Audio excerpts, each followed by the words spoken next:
you're walking out and you're on that stage and you're looking down at the crowd and you're looking up, and even like the balconies and the decoration in the place now, you're like, oh, like, I can't believe I'm actually here nearly.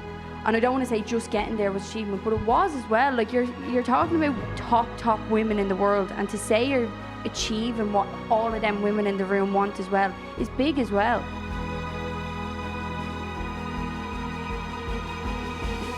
Hello and welcome to the latest edition of Tungsten Talk here at the MODUS Super Series on Pluto TV, where today we're talking to two very successful talents from Ireland. Robyn Byrne and Katie Sheldon joined me for this chat. Welcome along. Great to have you with us. Want to know a little bit about the landscape in Ireland, both of your careers. We'll start with you, Robyn. Tell us a little bit about how you got into darts and where this career path started. I kind of started playing darts. My dad plays. I've been playing since I'm about 4 or 5 years old at home. Always played at home, and then when I was about 6 or 7, then eventually my dad brought me to youth tournaments, and I kind of went through the Irish ranks in that sense. I went through the Irish youth county system, played for Dublin, won All-Irelands in the Dublin youth system or whatever, and then moved on to senior darts in Ireland then when I was 16, 17. I remember becoming aware of you as a young player, a teenage talent. A very similar story for you as well, isn't it, Katie? Just tell us a little bit about how you got into it. Yeah, it was similar enough to Robyn. When I was about 9, I asked my dad for a darts board, and he was a bit like, a darts board? But we got one in the house, and he'd done everything he could to make sure, you know, I got out and played. And I started playing in a pub. That was where I first kind of went to. And then it was actually Robyn who said, I think you should go to the Irish rankings. I think you could do really well. And it kind of just progressed from there. I played the Irish rankings, played the county rankings, and I qualified for both teams and just progressed there, and then went on to the seniors. What did you recognise in Katie that made you think that she could make it? I met Katie about 6 months after I won the Youth Europe Cup, and I had played at a higher standard than most of the girls I was after playing at the Europe Cup. And Katie was just on the practice board when I first seen her, and you've obviously people see her aggression when she's playing on stage or whatever, but she had that just on the practice board when she was like 9 years old. So when I seen that, I was like, she actually cares about what she's doing, and she's only practicing, and she's only 9. So I just went over to her dad and I was saying like, where's she coming from, what's she playing, blah, blah, blah. And he was saying like, she's not really playing anything. This is one of her first kind of proper tournaments. And went from there then. She played that night, and her first 9 darts I ever watched her throw were ton. And I was like, no, there's something there, like. And I was kind of aware that it wouldn't just be me playing on my own forever. Like, I needed someone for the Irish team, for the Dublin team, everything like that. So I recognised a bit of talent in her, and I said, you need to go on. And I knew that she'd be well good enough to make the Irish girls team at the time. So just went from there, and she did. And now she's here with me. Yeah, here you are. Look, it's a good observation from Robyn there, that sort of aggression and passion that is in the way you play the game. Is that because you've kind of decided to dedicate your life to this game?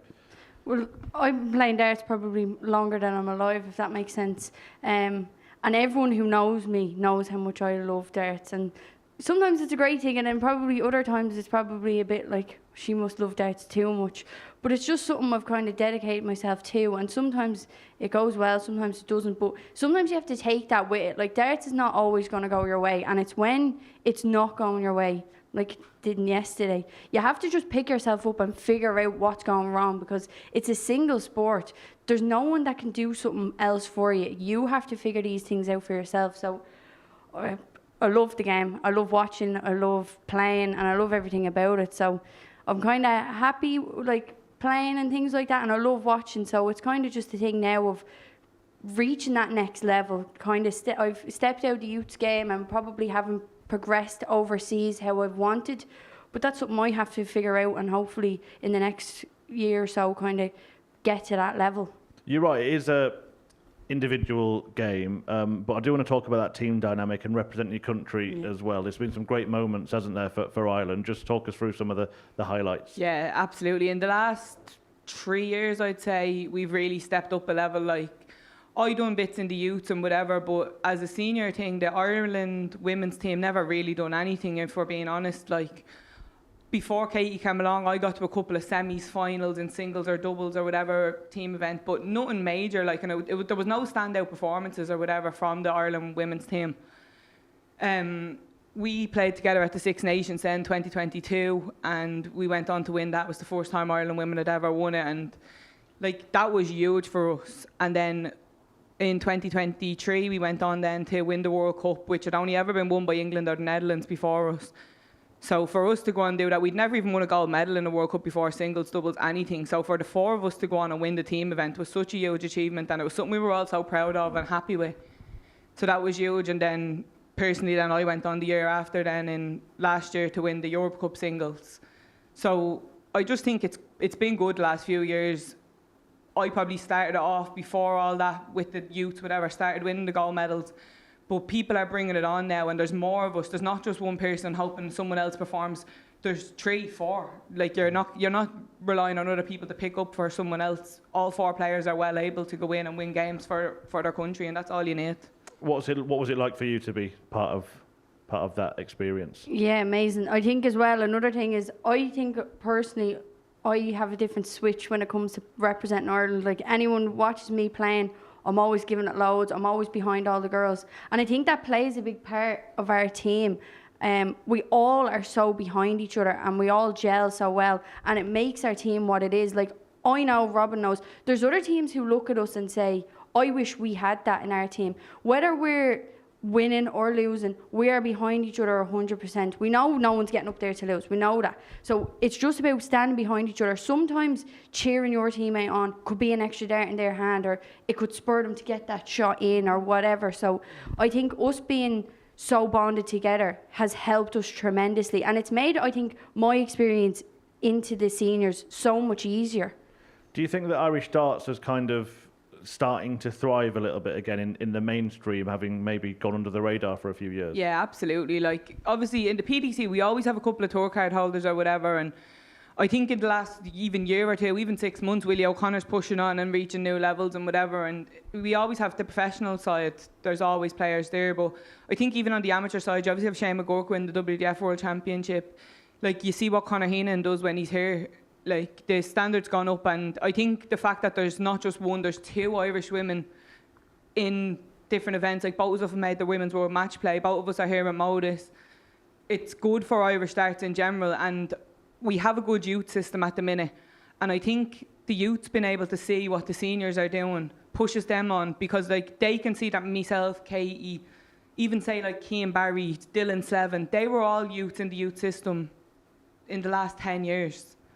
And I think that the youths can see that this is happening. It gives them the push to drive on, and I think only in the next couple of years the standard will be even higher. Like, here in England, Katie, we had obviously Trina Gulliver, Dita Hedman, then Lisa Ashton, now Fallon Sherrick and Beau Greaves kind of leading the way for other players. Has Robyn been that trailblazer in Ireland? Yeah, I would say so. Like, as long as I'm playing darts, like, I know Robyn, and like, you have to look up to what she's done as well. But I also think because we have such a good friendship, I think we can both learn things from each other, which I think is important as well. Like, I think sometimes when people say, oh, they're playing each other, they're friends, like, at the end of the day, we know what we both have to do.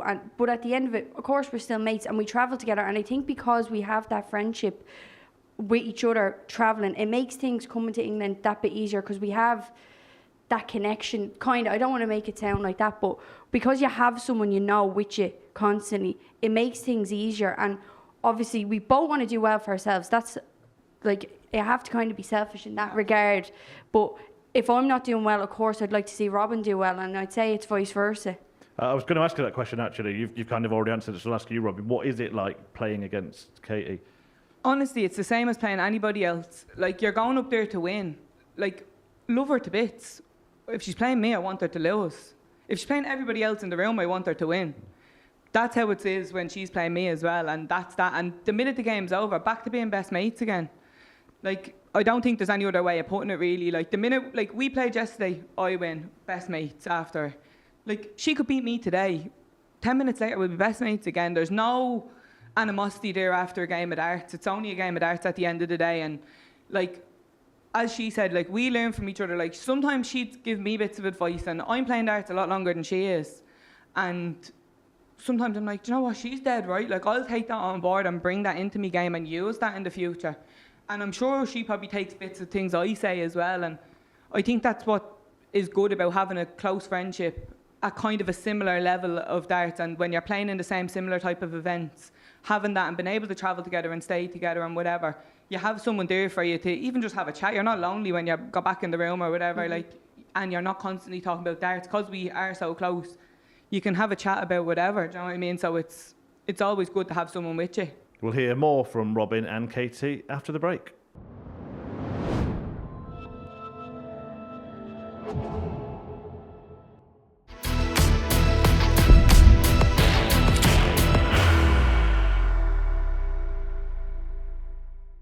The PDC really is where maybe your profile's been raised.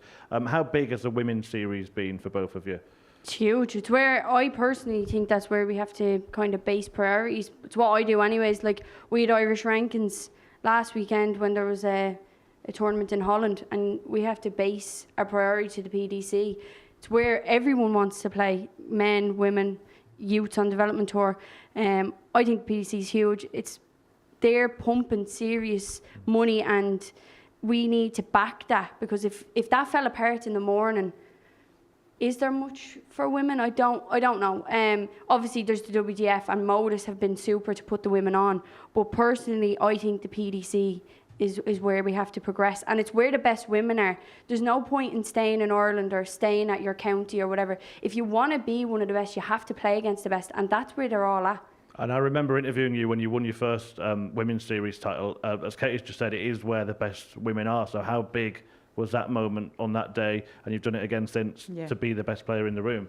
Yeah, you've heard, I've won a couple of things, but they're probably two of the biggest things I've won. And I'd nearly even go as far as to say the second one was bigger than the first. Because if you're a good player and you go into a room and a couple of people are getting knocked out and you don't play so-and-so in a first round, second round, whatever, it can be said a handy draw, fluky game, whatever, you won the event. But if you win it twice, it's not a fluke anymore. Like, you've done it again. So, and I beat Fallon Sherrick in the semi-final of the second one that I won, which was big because she'd beat me 11 times in a row before that. So I think winning them events is huge. It gets your face out there. It's huge for like your profile in general, but it's huge for your career. Like, to win a PDC title, there's not many people that can say they've won PDC titles, and especially on the women's side, because Bo, Fallon, Lisa have been so prominent on the women's circuit. There's not too many people that can say they've won 2 PDC women's titles. And for me to be able to say that, like, I'd be proud of saying that as an achievement. Like. And at the moment, the kind of payoff for the women's series is that Women's World Match Play. You've both had the experience of playing there. What was that like? Amazing. Like, I remember a couple of weeks before I went to my very first one, someone done an interview with me and they said, you're going to be live on Sky Sports. And someone had actually sent me the video where you can just see the smile getting bigger and bigger on my face as they're speaking. But when I was a kid, like, I loved Phil Taylor, and like, when you're watching these lads on telly and at these big venues, like, you're thinking in the back of your head, like, I'd love to be there one day, and then subconsciously you're like, well, it might not happen. Like, when you're 9 years of age, you don't know what the future's going to hold. So when you can say, I've been there twice, like, that's a huge achievement. I know I got bet in the quarterfinals or whatever, and I don't want to say just getting there was achievement, but it was as well. Like, you're talking about top women in the world, and to say you're achieving what all of them women in the room want as well is big as well. And for you? Yeah, absolutely amazing. I kind of have the same thing. Like, I'd be the same as Katie. I'm a big darts fan since I'm born, I'd say. Like, I don't remember darts not being in my life. Like, as a child, I'd be on the telly and, like, you're watching the World Match Play every year and you have memories of thinking back to, oh, do you remember he won it and do you remember this happened and everything? And then you're walking out and you're on that stage and you're looking down at the crowd and you're looking up, and even, like, the balconies and the decoration in the place now, you're like, oh, like, I can't believe I'm actually here nearly. And then, like, even with the PDC, when you're in the back room and you're getting brought down for games and you don't realise any of that's happening when you're watching it on telly, but when you're the one experiencing it, even them little things are huge.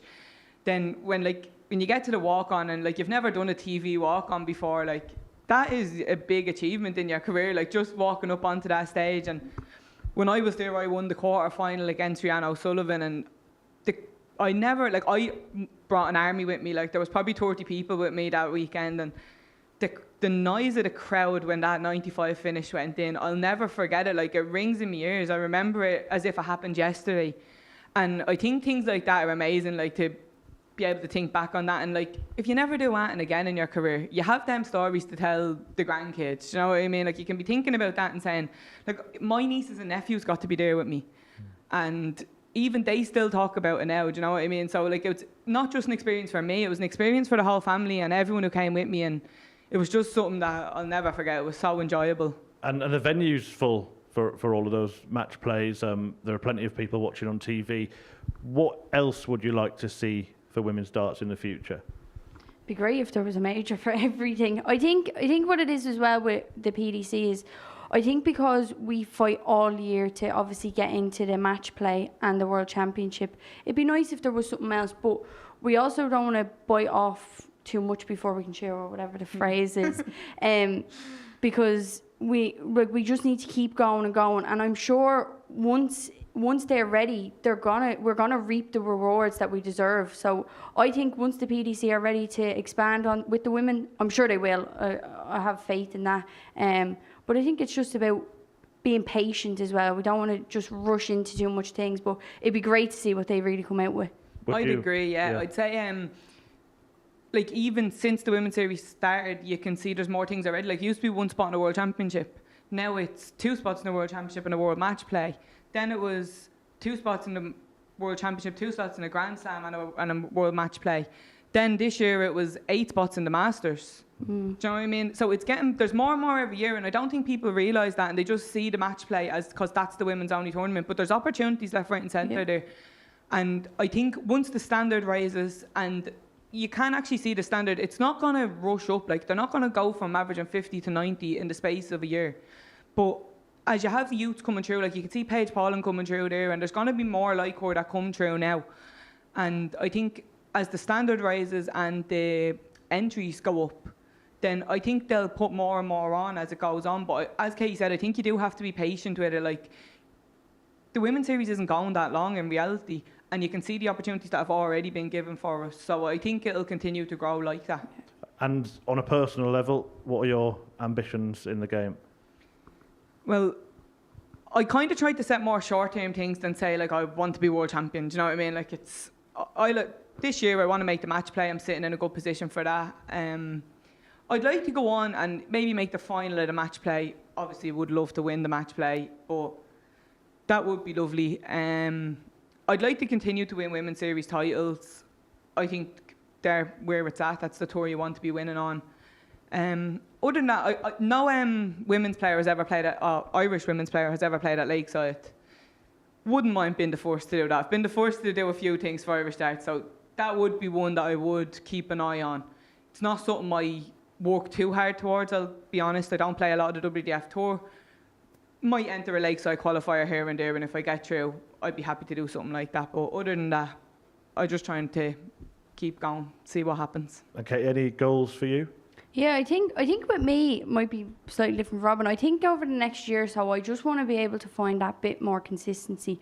Because I know, like, I don't want to sit here and say, oh, I know how good I can be, because everyone can sit here and say that, but it can be very frustrating when you do know your ability and then it doesn't happen all the time. So I think for me, over the next year or so, I just want to be able to find that bit of consistency, because I've gotten to a few PDC finals, so I'd like to win one personally. That would kind of be my kind of goal. But I think if I can just kind of get that bit of consistency going, I don't think it'd be too far away. And I don't want to sound cocky saying that, but getting to a few finals, I know it can be there. So I just wanted to show that I can compete with all these ladies. Final question. You're both rapid. Who throws the fastest? Katie. You agree? Possibly. Definitely Katie. There we go. Fantastic stuff. Good luck with everything. Women's darts in a fantastic place. Irish darts in a fantastic place. And watch this space for the future of 2 top talents. Do join us again on Tungsten Talk for more of these interviews here on the MODUS Super Series Darts channel on Pluto TV.